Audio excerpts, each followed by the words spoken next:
The night had promised to be uneventful, but at 4 in the morning, her husband began making frantic calls to his mother. His mother, after extracting her daughter-in-law's bank card from a handbag, had gone to a 24-hour department store in search of a fur coat and then disappeared. Her mother wasn't answering. What was happening?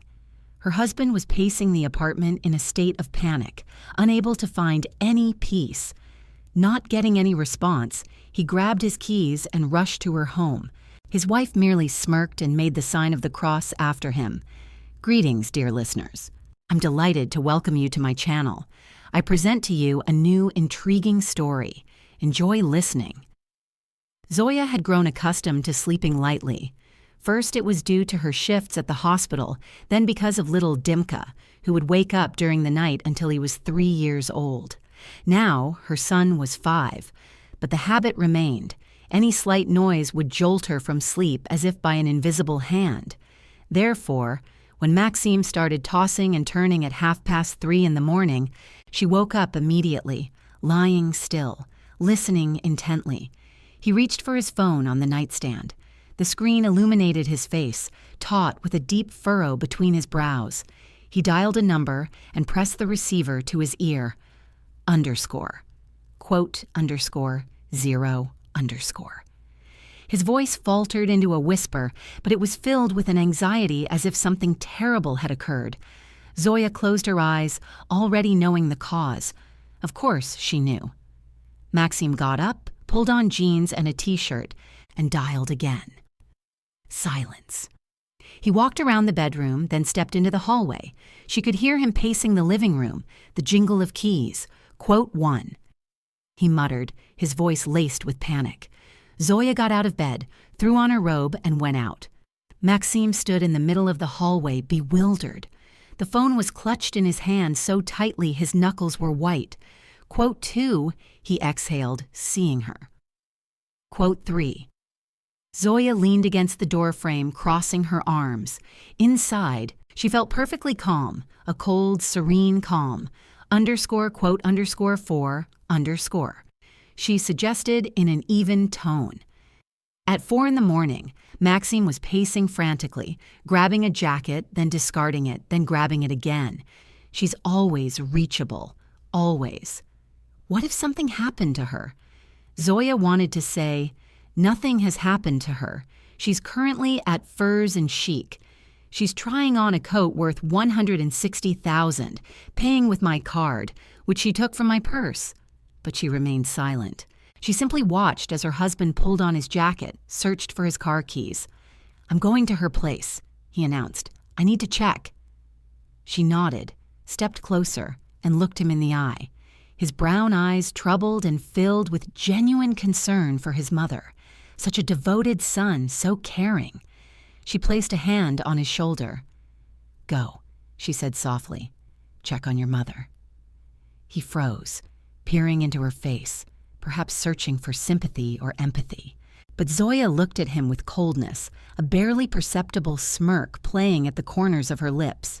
You're acting strangely, Maxime mumbled. She shrugged, merely tired. Just go already. He darted towards the door. At the threshold, he turned back. If anything happens, I'll call.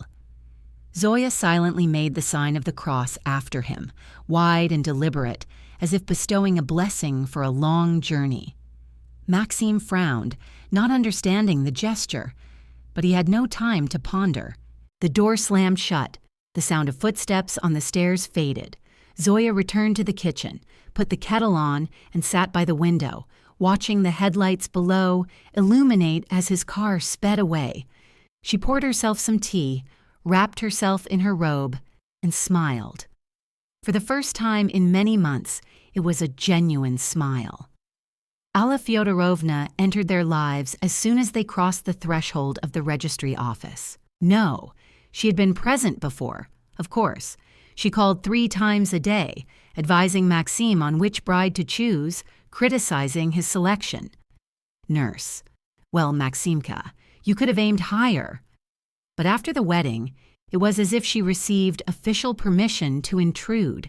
She had keys to their apartment within a week. Just in case. Alla Fyodorovna explained, tucking the key ring into her spacious handbag. "What if you lose them? Or if I want to come by and check on you?" Maxim would nod in agreement. Zoya remained silent. At the time, she thought, well, it's her mother-in-law, what can you expect? It happens. They'll get used to each other. They didn't. Alla Fyodorovna would show up unannounced. During the week, on weekends, early in the morning, she would rearrange things. "You have a mess here. I've put things in order." She would cook meals. "Zoechka, my dear, you don't know how. I'll help you." She dictated how they should live. "Maxim is used to homemade borscht, not your macaroni." Zoya endured, working around the clock, night shifts, filling in for others, bringing money home. Maxim worked for an IT company and earned well, but Alla Fyodorovna always found a reason to sigh. "Oh, how hard it is for my boy. The mortgage, his wife living off him, the child." When Dimka was born, Alla Fyodorovna fully moved into their lives. Not physically. She had her own good 3-room apartment in the center. But mentally, emotionally, psychologically, she filled every corner. She came every day teaching how to feed the baby. "You're not holding him right, not swaddling him. Good heavens, didn't you study in medical school?" "How to put him to sleep. You'll spoil him and then you'll suffer." Maxim remained silent. If Zoya tried to object, he would say, "Oh, don't. Mom wants to help. She has the best intentions." The best intentions. Alla Fyodorovna once threw out all of Zoya's creams. Quote, 24, she declared. She repapered the nursery walls. Quote, 25, and she donated half of Zoya's clothes to charity. "You don't wear them anyway. Why are you taking up space?" When Zoya tried to protest, her mother-in-law threw up her hands. "Oh, what ingratitude. I'm trying, I'm helping. And you?" Maxim sided with his mother. "Zoya, is it really so difficult to just say thank you?" It was then that Zoya first began to wonder what she was even doing in this marriage. Money started disappearing about 6 months after Dimka was born. First, small amounts, 500 rubles from her wallet, 1,000 from savings. Zoya attributed it to absent-mindedness. Perhaps she herself had forgotten, had spent it. Then a large sum disappeared, 10,000, which she had been saving for Dimka's winter coat. Quote, 29, she asked her husband one evening. He shook his head, not looking up from his laptop. Quote 30, quote 31. She hadn't forgotten. She knew precisely. Then she noticed Alla Fyodorovna, as she was leaving, reach into her handbag, which was hanging in the hallway. With a swift movement, she took something and hid it in her pocket. Zoya froze in the kitchen doorway, watching. Her mother-in-law turned, smiled. "Well, Zoechka, I'm off. You clean up here. It's a mess again." When the door closed, Zoya checked her purse. 2,000 rubles had vanished from her wallet. She told Maxim that evening, after Dimka had fallen asleep calmly, without shouting, "Your mother takes money from my purse." Her husband looked at her as if she had said something obscene. "What did you see? Today she took 2,000. His face contorted, first with disbelief, then with indignation. "Are you out of your mind?" he exhaled. "That's my mother. I saw it, Maxim. You're accusing my mother of theft." His voice broke into a shout. "She has her own apartment, a pension, savings. Why does she need your pathetic 2,000? Then why did it disappear? Maybe you lost it yourself, or spent it, or just made it up to slander my mother." He left, slamming the door, and returned an hour later, smelling of cigarettes. He sat on the sofa, buried in his phone. Zoya approached and sat beside him. "Max, I'm not lying. I don't need to slander her. Just shut up." He cut her off, not looking at her. "I don't want to hear about it anymore." She fell silent but continued to observe. Alla Fyodorovna regularly stole money, jewelry, cosmetics. One day, Zoya's tablet, an old but functional one, went missing. A week later, she saw it on her mother-in-law's table. "That's my tablet," Zoya said, pointing to the device. Alla Fyodorovna, without batting an eye, replied, "What are you talking about, dear? I bought it myself on sale. You know I love a good bargain. It has my screensaver, a picture of Dimka. Coincidence? My grandson is just as handsome." Zoya didn't argue. She just left. She didn't tell Maxime. It's useless. Then her gold earrings, a gift from her grandmother, went missing. Then money from her card. Zoya discovered that 15,000 rubles had been withdrawn from her debit card. She checked the statement. Payment at an online women's clothing store. He looked up from his phone. Maxime threw his phone onto the sofa. Quote 47, quote 48. He jumped up and started pacing the room. Quote 49. Zoya gritted her teeth, wanting to scream that half her salary went to food, to the child, to utilities, that she worked around the clock to make ends meet. But she understood it was useless. He wouldn't hear. The final straw was the credit card. Zoya had opened it for unexpected expenses, with a limit of 100,000. She kept it in her purse, in a hidden pocket, telling no one, neither Maxime nor her mother-in-law, of course. But at the end of December, a notification arrived, an operation for 87,000 rubles. Available limit, 13,000. Zoya went cold, checked her purse. The card was gone. That evening, when Maxime returned from work, she asked directly, "Did you take my credit card?" He frowned. "What credit card? I had a card in my purse. 87,000 was just withdrawn from it." "What does that have to do with me? Then who?" He shrugged. Zoya dialed the bank's number and inquired where the transaction had taken place. The operator replied, quote 53. Zoya knew the store. Alla Fyodorovna had taken her there once, showed her luxurious fur coats, and sighed dreamily. Quote 54. The next day, Zoya went to her mother-in-law's. Alla Fyodorovna opened the door, smiling. "Zoechka, what a surprise! Come in, we'll have tea." "Where is my card?" Zoya asked from the doorstep. The smile didn't waver. Alla Fyodorovna clapped her hands. In the hallway, a luxurious dark brown mink coat with a hood hung on a coat rack. The price tag was clearly no less than 100,000. Alla Fyodorovna didn't falter.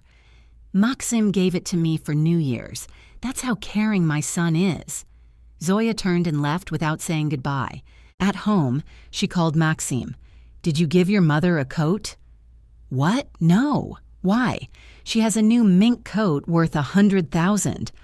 Maxim paused, then smirked. "So what? Maybe she bought it herself? Saved up from my credit card, which she stole."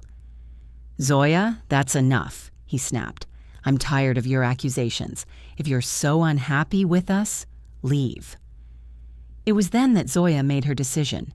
She acted with cold calculation. First, a report to the police. She wrote about the stolen card and the unauthorized withdrawal of funds, indicating the amount and attaching the statement. The duty officer cast a skeptical glance at her. "Mother-in-law, you say, You'll have to prove you didn't give it willingly." "I have a recording of a conversation with her where she denies the purchase." Zoya lied. There was no recording, but the officer nodded. "All right, we'll look into it." The statement was accepted. Zoya knew the case could drag on and proving it would be difficult, but initiating the process was worthwhile, at least to make Alla Fyodorovna understand that impunity had ended. Then she did what she had long planned.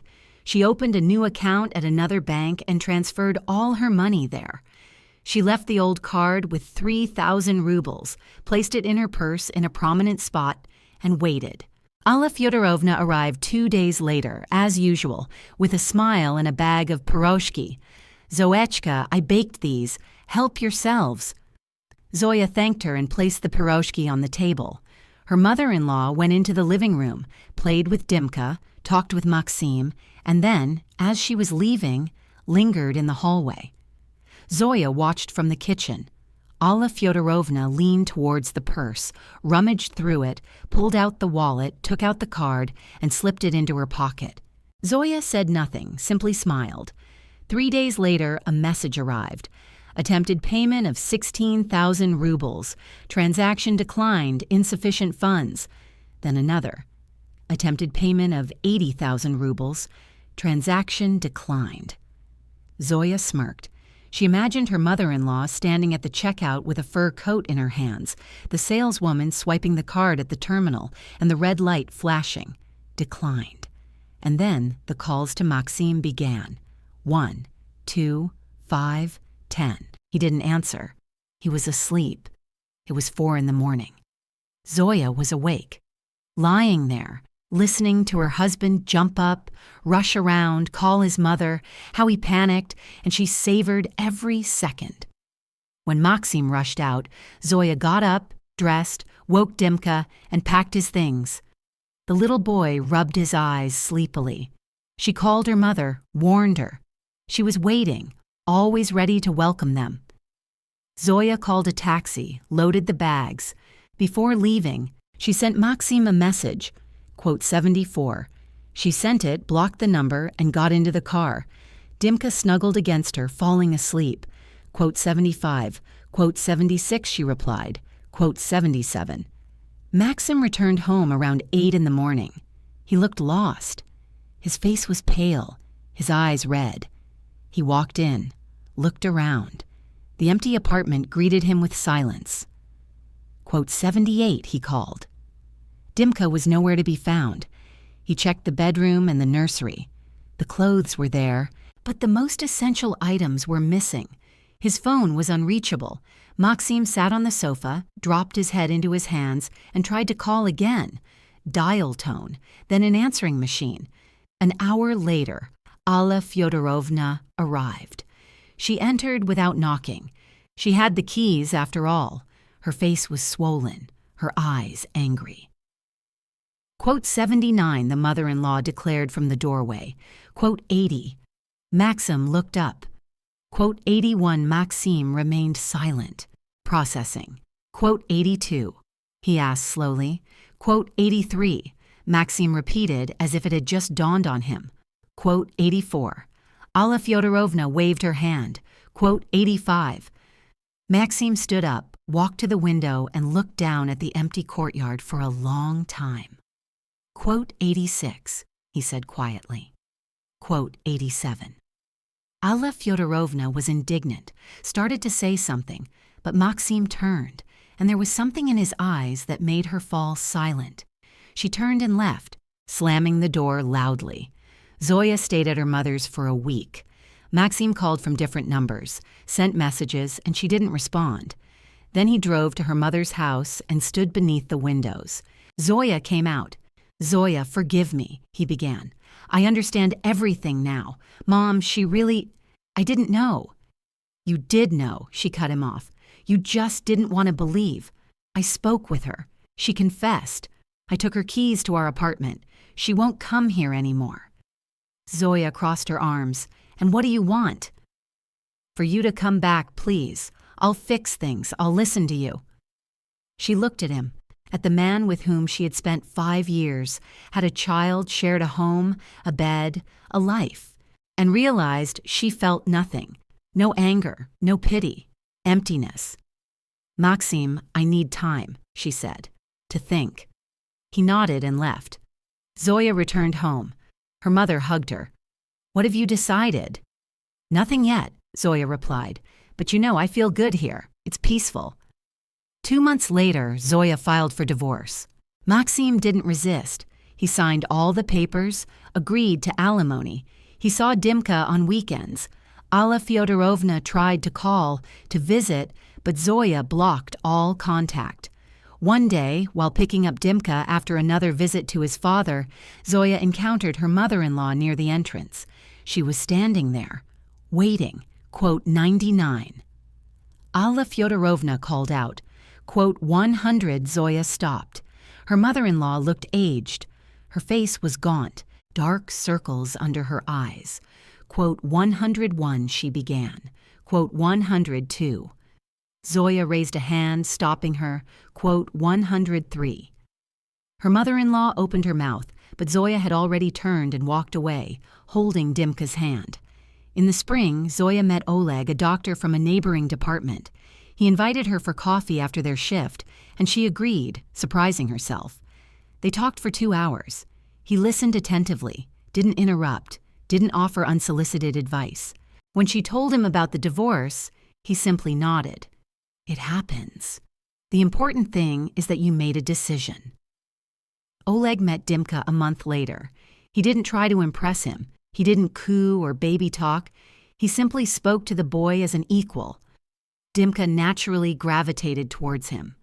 One evening, as the three of them sat in the park, Dimka was chasing a ball. He and Oleg were drinking coffee from a thermos. He took her hand. "Zoya, I'm glad we met." And she looked at him, at her son, at the sunset sky over the park. Inside, she felt warmth and quiet. No anxiety, no tension. "Me too," she said and smiled. That evening, back home, with Dimka asleep, Zoya took out her old phone, the one that sometimes received messages from Maxim. The last one was from 3 days ago. "Mom is sick. Doctors say it's her heart. She asks you to come." Zoya looked at the screen. Then she deleted the message, turned off the phone, and put it in the back of a desk drawer. She never turned it on again.